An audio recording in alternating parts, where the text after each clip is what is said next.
अस्सलाम वालेकुम। उम्मीद है कि आप खैरियत से होंगे। ज़ियारत में ज़मीनों के अलाटमेंट, सियासी जमातों के तहफ़्फ़ुज़ात है, मकामी कबाइल के तहफ़्फ़ुज़ात है। गुज़श्ता रोज़ speaker Balochistan assembly captain retired Abdul Khaliq Chigzai ने महकमा रेवेन्यू और महकमा जंगलात को रूलिंग दी कि इस हवाले से रिपोर्ट जो है असम्बली के सामने पेश करे। आज रिपोर्ट पेश की गई है। इससे मुतल्लिक मैं बात करूँगा ज़ियारत और हरनाई से। जो सूबाई वजीर है नूर मोहम्मद दुमर साहब, सर वक्त देने का बहुत बहुत शुक्रिया। ये बताएं, मैं थोड़ा सा वो जो आखिरी सवाल है वो शुरू में रखूँगा। आप पर इल्ज़ाम है कि आपने ज़मीनों की अलॉटमेंट की है। मेहरबानी, शुक्रिया सैयद अली शाह साहब। जिस तरह आपने वजाहत फरमाया, ये कुछ अरसे से कुछ मीडिया पे कुछ बातें गर्दिश कर रही है कि ज़ियारत में अलाटमेंट हुई है,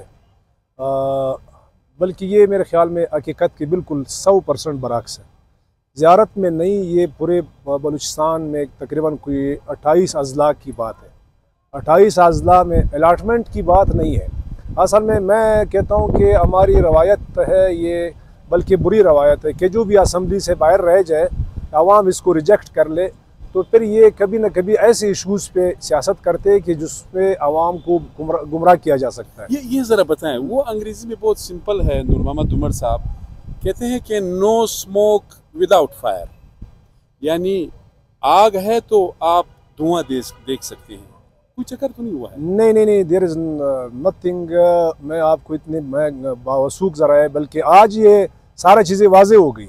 आप मैं ये रिकॉर्ड है, मैं रिकॉर्ड रेवेन्यू डिपार्टमेंट का रिकॉर्ड है, ये मेरे नहीं है, ये रेवेन्यू डिपार्टमेंट का रिकॉर्ड है बाकायदा। हम देख लेंगे। ये जरा मैं आपको थोड़ा अगर वजाहत भी कर दूं। बिल्कुल। ये आप मेरे ज़ियारत की मैं बात करता हूँ। यहाँ पर पूरा रिपोर्ट ये है।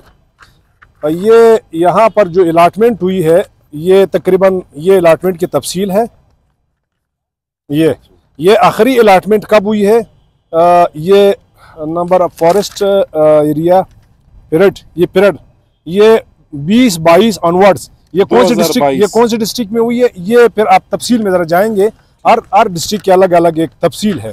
तो ये डिस्ट्रिक्ट्स है, ये कोई 18 डिस्ट्रिक्ट के अंदर ये अलाटमेंट काफ़ी डिस्ट्रिक्टों के अंदर हुई है।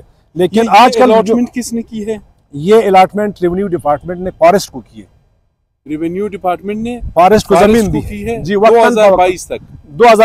22 तक कौन सा इजला होगा, 22 तक यहाँ पर आपको नजर आ जाएगा। ठीक है। अच्छा, मैं अपने डिस्ट्रिक्ट की बात करता हूँ। मैं अब अपनी डिस्ट्रिक्ट में आप इसको छोड़ दीजिए, फिर बाद में पढ़ लूंगा, आप बात करें जी। मैं ज़रा ये तफसील में, क्योंकि 2022 का मैंने नाम लिया, लोग फिर इसको भी एक जवाज़ बना के कि 22 में भी तो कुछ हुआ है। लेकिन मैं, क्योंकि आजकल आपको पता है हमारी माशरा अनपढ़ माशरा है, उसके लिए वजाहत करना बहुत ज़रूरी है। अभी ये ज़ियारत है। ज़ियारत में यहाँ पर एक बस्तरगी एक इलाका है जिसमें अलाटमेंट हुई है 1904 में। फिर गोहर एक इलाका है, यहाँ पर अलाटमेंट हुई है 1893 में। ये सस्सा नमाना एक इलाका है, यहाँ पर अलाटमेंट हुई है 1954 में। अभी मैं मजीद भी, अभी एक इलाका है जड़गठ, यहाँ पर अलाटमेंट हुई है 1890 में। अच्छा। फिर शहीदान एक इलाका है, 1890 में यहाँ पर अलाटमेंट हुई है। फिर पिल एक इलाका है यहाँ पर, मैं थोड़ा सा मुझे जाने दे, 1890 में यहाँ पर भी हुई है। फिर 1890 में ये मांगी कच्छ, 1894 में कच्छ नाला, 1911 में सुरगवंट, 1894 में ज़ियारत जुनिपर, 1954 में करबी कच्छ, 1990 में 1890 में चौतेर, 1890 में, यानी ये सारा खलीफत 1934 में, और संजावी जुनिफर ये 1953 में, और ये तोमा एक इलाका है ज़ियारत में, ये 1906 में ये अलाटमेंट बाकायदा हुई है। तो सैयद अली शाह साहब में असल में अभी ये आखिरी यहाँ पे जो दर्ज किया गया है 1906, ये मुख्तलिफ सालों की बात है, यानी ये 2000 से पहले की बात है सारी। अब इस रिपोर्ट में मैंने बाकायदा आज एक आज रिपोर्ट ये आज की गई है जी, आज रेवेन्यू डिपार्टमेंट की जानिब से, रेवेन्यू डिपार्टमेंट की। अच्छा, फॉरेस्ट की भी रिपोर्ट है? फॉरेस्ट और रेवेन्यू की कंबाइंड रिपोर्ट है। अच्छा, कितना जमीन अलॉट हुआ है, ये जो आपके अदाद शुमार है इसके मुताबिक? ये तो टोटल बलूचिस्तान की बात है, ये यहाँ पर मेंशन किया गया, ये कड़ू में है, ये पता नहीं ये कोई 26 लाख एकड़ समथिंग इस तरह की, बहुत ये पूरे बलूचिस्तान की है। हमारी जहाँ तक मैं अपनी बात करता हूँ, हमारी ज़ियारत में जो आखिरी अलाटमेंट हुई है वो 2017 में हुई है।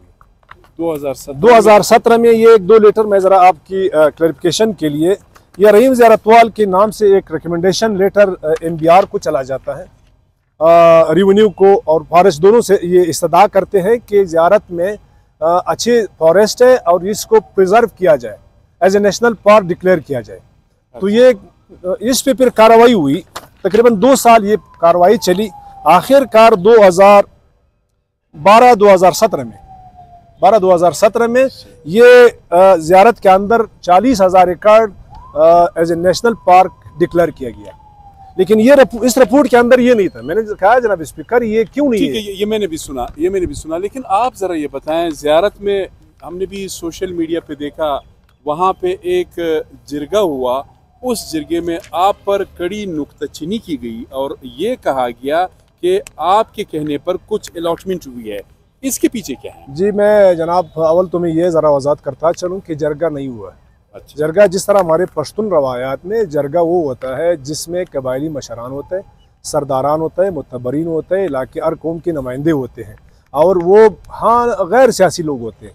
ये 2-3 पार्टियों की सियासी वर्कर्स एक कन्वेंशन था, एक तरबियती वो कन्वेंशन कहते हैं या एक सेमिनार आप कह सकते हैं। इसको जरगा नहीं मानते? बिल्कुल जरगा था नहीं। जरगा वो था जिसको मैंने बुलाया, कम से कम उसमें 5,000 बंदे शामिल थे। आपने कब बुलाया वो जरगा? मैंने उसके बाद फिर 24 तारीख, उसके बाद 24 अभी 24 जुलाई को, इससे पहले 20 को इनकी मेरे ख्याल में वो कन्वेंशन हुई थी। उसमें जब उन्होंने मेरे ऊपर इतराज़ किया, फिर मैंने क्लैरिफिकेशन के लिए एक जरगा बुलाया, अवामी जरगा, जिसमें हर कबीले के लोग, हर पार्टी के लोग और अरनाई से, ज़ियारत से, संजावी से, ख़ास कर मुतबरीन पर मुश्तमिल ये जरगा था। हर किसी ने बात की बाकायदा दलील में। फिर हमने DC भी आया उस जरगे में, DC को मैंने बुलाया, मैंने कहा इस बात की ज़रा वजाहत कर दे। उसने पूरी तफसील से ये सारी चीज़ें बयान की कि यहाँ पर जो आखिरी अलाटमेंट हुई है वो 2017 में हुई, इसके बाद कोई 1 इंच भी अलाट नहीं हुआ। ओके, ये मान लिया। अब ये बताएं, ज़ाहिर है ज़ियारत एक टूरिस्ट पॉइंट है, पूरे पाकिस्तान से, पूरी दुनिया से लोग आते हैं। मैं ज़रा अलॉटमेंट से निकल के, सड़क इंतहाई ख़राब है, बुनियादी सहूलियात नहीं है। अब आप भी काफ़ी अरसे से वज़ीर है, MP है, ज़ियारत की डेवलपमेंट के लिए क्या कर रहे हैं? हाँ सैयद अली शाह साहब, वाकई एक अहम पॉइंट है। ज़ियारत हमारी एक नेशनल सिटी है, यहाँ पे कायद की रेजिडेंसी है और एक कायद की सिटी भी आप इसको कह सकते हैं। फिर कुदरत की तरफ से इसमें पर कई इनामात है कि मौसम बड़ा अच्छा मौसम है, जुनिफर फॉरेस्ट है यहाँ पे। तो यहाँ पर मेरे आने से पहले तो ज़ियारत शहर तो किसी को नज़र भी नहीं आता था, सिर्फ कागज़ों में था, हम भी स्कूलों में पढ़ते थे। लेकिन जब से मैं आया हूँ इस पे मैंने काफ़ी डेवलपमेंट की है। मैं थोड़ा सा अगर आपको तफसील बता दूँ, वो सारे डेवलपमेंट वो अंडर प्रोसेस है। सबसे पहले रोड था, रोड के लिए मैंने बड़ी तगदूग की। आपको पता है ये कोई MPF फंड से नहीं बन सकता था, ये प्रोविंशियल PSDP से नहीं बन सकता था। मैंने ये फेडरल PSDP से तकरीबन कोई 14 अरब रुपए ये मंजूर कराया। ये कब आपने मंजूर किया? ये कोई 21-22 की बात है। अच्छा, 21-22 इस पे बाकायदा ये आपको पता है। अभी आप एक दफ़ा मैं आपको इंशाल्लाह तमाम साथी हज़रात को मैं साथ ले चलूँगा। ये काफ़ी बेहतरीन काम हो रहा है इस पे और मुझे उम्मीद है कि इंशाल्लाह 2 साल के अंदर मजीद 1-1.5 साल के अंदर ज़ियारत डेवलपमेंट पैकेज उसका क्या बना? बस आखिरी सवाल है मेरे खत्म। ज़ियारत डेवलपमेंट पैकेज भी मेरे दौर में शुरू हुआ। मैंने मास्टर प्लान बनाया। मैंने ज़ियारत डेवलपमेंट पैकेज पे कम से कम कोई 6 अरब रुपए मैंने ज़ियारत शहर के लिए ब्यूटिफिकेशन के लिए लाया है और वहाँ पे काफ़ी काम हो रहा है। मैं एक दफ़ा इंशाल्लाह आपको विज़िट कराऊँगा, सारे मीडिया वालों को।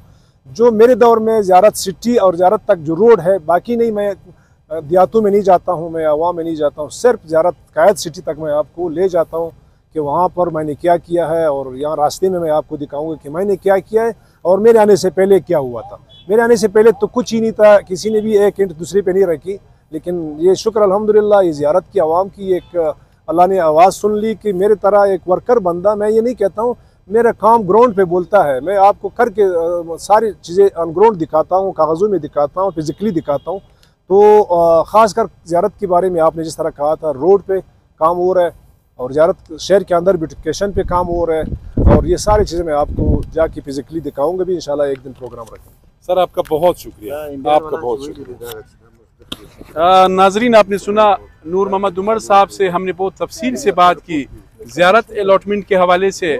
हम मज़ीद भी जो स्टेक होल्डर है, जो सियासी लोग हैं, उनके सामने भी ये सवाल रखेंगे कि 2017 में अगर आखिरी अलॉटमेंट हुई है फिर जिम्मेदार कौन है। इस हवाले से हम मज़ीद भी लोगों से बात करेंगे। अपने मेज़बान सैयद अली शाह को इजाज़त दीजिए। अल्लाह हाफ़िज़।